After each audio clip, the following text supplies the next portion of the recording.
കേരളത്തിൽ തുടർഭരണം ഉറപ്പിക്കാമെന്ന് CPM കണക്കുകൂട്ടുന്നുണ്ടെങ്കിലും sitting സീറ്റുകളിലെ ചോർച്ച പാർട്ടിയെ കടുത്ത ആശങ്കയിലാക്കുന്നു. കഴിഞ്ഞ തവണത്തെ 99 സീറ്റുകളുടെ തിളക്കം ഇക്കുറി ഉണ്ടാവില്ലെന്നും ഇടതുമുന്നണി പരമാവധി 80 സീറ്റുകളിലേക്ക് ഒതുങ്ങുമെന്നുമാണ് പാർട്ടിയുടെ താഴെത്തട്ടിൽ നിന്നുള്ള പുതിയ റിപ്പോർട്ടുകൾ. ആലപ്പുഴ ജില്ലയിലെ പടലപ്പിണക്കങ്ങളും കണ്ണൂരിലെ ഭൂരിപക്ഷത്തിലെ ഇടിവുമാണ് നേതൃത്വത്തിന്റെ ഉറക്കം കെടുത്തുന്നത്. ആലപ്പുഴയിൽ ഇക്കുറി കാറ്റ് മാറി വീശുമെന്നാണ് പാർട്ടിയുടെ രഹസ്യ റിപ്പോർട്ട് സൂചിപ്പിക്കുന്നത്. ഇതിൽ പാർട്ടി വിട്ട് UDF സ്വതന്ത്രനായി മത്സരിച്ച മുൻമന്ത്രി G. സുധാകരന്റെ സാന്നിധ്യം LDFന് ചാവേറാക്രമണത്തിന് തുല്യമായി മാറിയിരിക്കുകയാണ്. സുധാകരന്റെ വ്യക്തിപരമായ സ്വാധീനം വോട്ടായി മാറിയാൽ മണ്ഡലം കൈവിട്ടു പോകുമെന്ന് പാർട്ടി തിരിച്ചറിയുന്നു. ജില്ലയിലെ മറ്റു പല സീറ്റുകളിലും സുധാകരനിസം പാർട്ടിയെ പ്രതിരോധത്തിലാക്കിയിട്ടുണ്ട്. കണ്ണൂരിലെ ഉരുക്കുകോട്ടകളിൽ വിള്ളൽ വീഴുമോ എന്ന പേടിയിലാണ് ജില്ലാ നേതൃത്വം.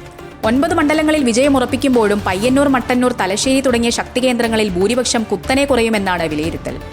പഴയ കരുത്ത് ചോരുന്നത് വരുംകാലങ്ങളിൽ തിരിച്ചടിയാകുമെന്ന് സെക്രട്ടേറിയറ്റിന് മുന്നിലെത്തിയ റിപ്പോർട്ട് വ്യക്തമാക്കുന്നു.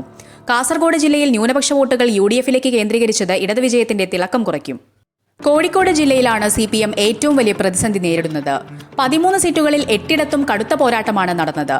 കോഴിക്കോട് സൗത്ത്, നാദാപുരം, തിരുവമ്പാടി മണ്ഡലങ്ങൾ കൈവിട്ടു പോകാൻ സാധ്യതയുണ്ടെന്ന് ജില്ലാ ഘടകം റിപ്പോർട്ട് ചെയ്യുന്നു. 5 സീറ്റുകൾ വരെ ജില്ലയിൽ നഷ്ടപ്പെട്ടേക്കാമെന്ന ഭീതി നേതാക്കൾക്കുണ്ട്. മലപ്പുറത്ത് പൊന്നാനിയും തവനൂരും സുരക്ഷിതമെന്ന് കരുതുമ്പോഴും തിരൂരിൽ മന്ത്രി V. അബ്ദുറഹിമാൻ വലിയ വെല്ലുവിളിയാണ് നേരിട്ടത്. പാലക്കാട് ജില്ലയിൽ തൃത്താലയിൽ മന്ത്രി MB രാജേഷിന്റെ ഭൂരിപക്ഷം 3000-ന് താഴേക്ക് ഇടിഞ്ഞേക്കാം. മലമ്പുഴയിലും ആലത്തൂരിലും വിജയിക്കുമെങ്കിലും ഭൂരിപക്ഷത്തിൽ വലിയ ഇടിവുണ്ടാകും. തൃശൂർ ജില്ലയിൽ ചാലക്കുടിയും തൃശൂരും ഒഴികെയുള്ള ഇടങ്ങളിൽ വിജയം പ്രതീക്ഷിക്കുന്നു. എറണാകുളത്ത് സിറ്റിംഗ് സീറ്റുകൾ നിലനിർത്താമെന്ന് കരുതുമ്പോഴും ഇടുക്കിയിലെ പീരുമേട് ഇക്കുറി കൂറുമാറിയേക്കുമെന്നാണ് പാർട്ടി ഭയപ്പെടുന്നത്. വയനാട്ടിൽ മന്ത്രി OR കേളു മാനന്തവാടിയിൽ കടുത്ത പോരാട്ടമാണ് കാഴ്ചവെച്ചത്. ബത്തേരിയിൽ പ്രതീക്ഷയുണ്ടെങ്കിലും അത് ഉറപ്പിച്ചു പറയാൻ പാർട്ടിക്ക് കഴിയുന്നില്ല. കോട്ടയത്ത് കർഷക ആത്മഹത്യകൾ തിരഞ്ഞെടുപ്പിൽ പ്രതിഫലിച്ചോ എന്ന പരിശോധനയിലാണ് പാർട്ടി. വൈക്കത്തെ വോട്ടിംഗ് ശതമാനത്തിലെ മാറ്റം ഗൗരവകരമായാണ് CPM കാണുന്നത്.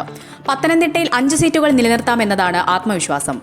കൊല്ലം ജില്ലയിൽ കരുനാഗപ്പള്ളിയിലും ചവറയിലും UDF മുന്നേറ്റം നടത്തിയേക്കാമെന്ന് പാർട്ടി വിലയിരുത്തുന്നു. 6 മുതൽ 9 സീറ്റുകൾ ജില്ലയിൽ ലഭിക്കുമെന്നാണ് പ്രതീക്ഷ. എന്നാൽ അടിത്തട്ടിലെ അടിയൊഴുക്കുകൾ പ്രവചനാതീതമാണ്. തിരുവനന്തപുരത്ത് നിയമം തിരിച്ചുപിടിക്കാമെന്ന ശിവൻകുട്ടിയുടെ ആത്മവിശ്വാസം പാർട്ടിക്കുണ്ട്. തലസ്ഥാന നഗരത്തിൽ BJPയുടെ വോട്ടുകൾ ആർക്ക് ഗുണകരമായി എന്നതാണ് പ്രധാന ചോദ്യം. ഭരണവിരുദ്ധ വികാരം പല മണ്ഡലങ്ങളിലും വോട്ടെടുപ്പിനെ ബാധിച്ചിട്ടുണ്ടോ എന്ന് പാർട്ടിക്കുള്ളിൽ സംസാരമുണ്ട്. 80 സീറ്റുകൾ കിട്ടിയാൽ തന്നെ അത് വലിയ നേട്ടമാകുമെന്നാണ് ഒരു വിഭാഗം കരുതുന്നത്.